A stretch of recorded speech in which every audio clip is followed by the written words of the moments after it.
Bismillahirrahmanirrahim. Assalamualaikum warahmatullahi wabarakatuh.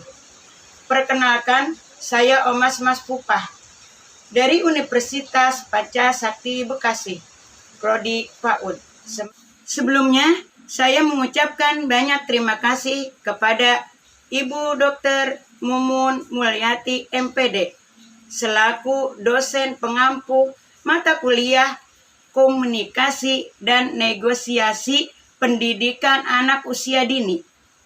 Kali ini saya ingin menyelesaikan tugas ujian tengah semester UTS dengan materi komunikasi verbal. Baiklah, kita simak pemaparannya. Manusia adalah makhluk sosial yang membutuhkan komunikasi sebagai dasar dari kehidupan sehari-hari.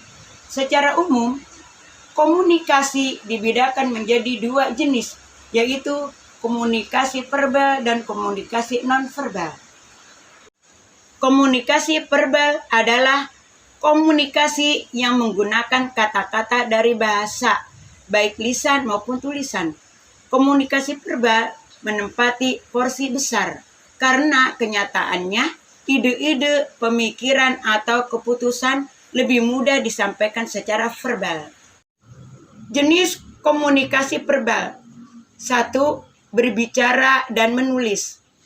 Berbicara adalah menggunakan kata-kata secara lisan, sedang menulis adalah menggunakan kata-kata sebagai tulisan. Dengan berbicara dan menulis, kita memberikan informasi dalam komunikasi dengan anak. 2. Mendengarkan dan membaca. Mendengarkan adalah menangkap kata-kata anak, sementara membaca adalah menangkap kata-kata melalui tulisan. Keduanya adalah proses menerima informasi dalam komunikasi dengan anak. Anak-anak, ibu akan bercerita tentang kisah Nabi Ismail alaihi salam. Nabi Ibrahim mempunyai dua orang istri, yaitu Siti Sarah dan Siti Hajar. Dari Siti Hajar inilah Nabi Ibrahim mempunyai anak yang bernama Ismail. Nabi Ibrahim kemudian membawa istrinya Siti Hajar dan Ismail yang masih bayi ke negeri Mekah, yang pada waktu itu masih berupa padang pasir, kosong, belum dialami oleh manusia. Atas perintah Nabi Ibrahim kembali ke negeri Sam untuk memenuhi istri, yaitu Siti Sarah. Suatu ketika Siti Hajar kehabisan air. Beliau sangat kehausan sehingga air susu pun kering. Dalam usahanya mencari air, Siti Hajar berlari dari Bukit Sofa ke Bukit Marwah. Tetapi beberapa kali pulang baik antara kedua bukit itu, ia tidak mendapatkan air juga. Siti Hajar kembali ke Ismail yang masih menangis sambil mengetok-ngetokkan kedua kakinya. Dengan izin Allah, memancarlah mata air di dekat Ismail yang menangis.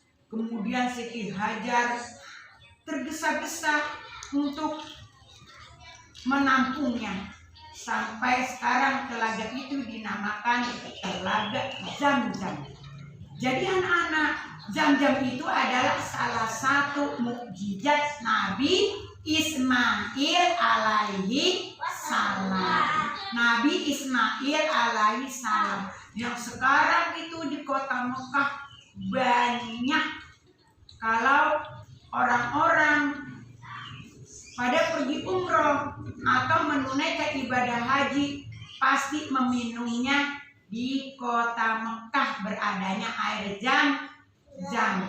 Air Zam-Zam itu banyak sekali manfaatnya anak-anak, yaitu untuk obat dan untuk kesehatan.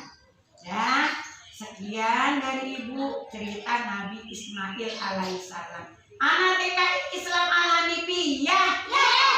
Anak TK Islam ala Nibiyah. Assalamualaikum. warahmatullahi wabarakatuh. Waalaikumsalam warahmatullahi wabarakatuh. Prinsip komunikasi verbal. 1. Interpretasi individu mempengaruhi makna. 2. Komunikasi adalah aturan yang dipandu. 3. Penekanan mempengaruhi makna. Menstimulus komunikasi verbal pada anak usia 4-6 tahun. Cara mengembangkan bahasa verbal pada anak usia 4 tahun. 1. Narasikan dengan suara yang jelas. 2. Bantulah si kecil untuk belajar kata-kata baru setiap hari. 3. Berbicara dan mendengarkan si kecil. Cara mengembangkan kemampuan bahasa verbal pada anak usia 5 tahun. 1. Manfaatkan aktivitas sehari-hari. Misalnya, saat berada di dapur, dorong si kecil untuk menyebutkan peralatan yang dibutuhkan. 2. Bantu si kecil mengikuti petunjuk yang terdiri dari 2 hingga 3 langkah. Misalnya, tolong pergi ke kamar dan ambilkan buku adik untuk ibu. Cara mengembangkan bahasa verbal pada anak usia 6 tahun. 1. Mulailah untuk membentuk dan menjelaskan kategori. 2. Terus bangun kosakatanya. Kesimpulan, seiring pertumbuhan si kecil, ia akan secara bertahap mengulang kata-kata atau petunjuk yang ia dengar dari sekelilingnya dan mencoba menggunakannya untuk menggunakan kebutuhan dan perasaan. Dan perlu diingat bahwa kebutuhan dan perasaan berkomunikasi tidak hanya terbatas pada mengucapkan kata-kata. Komunikasi juga mencakup keinginan sekecil untuk terhubung dengan orang lain, dengan bertukar ide dan perasaan, baik secara verbal maupun non-verbal. Sekian dari saya, mudah-mudahan banyak manfaatnya. Akhirul kalam, Assalamualaikum warahmatullahi wabarakatuh.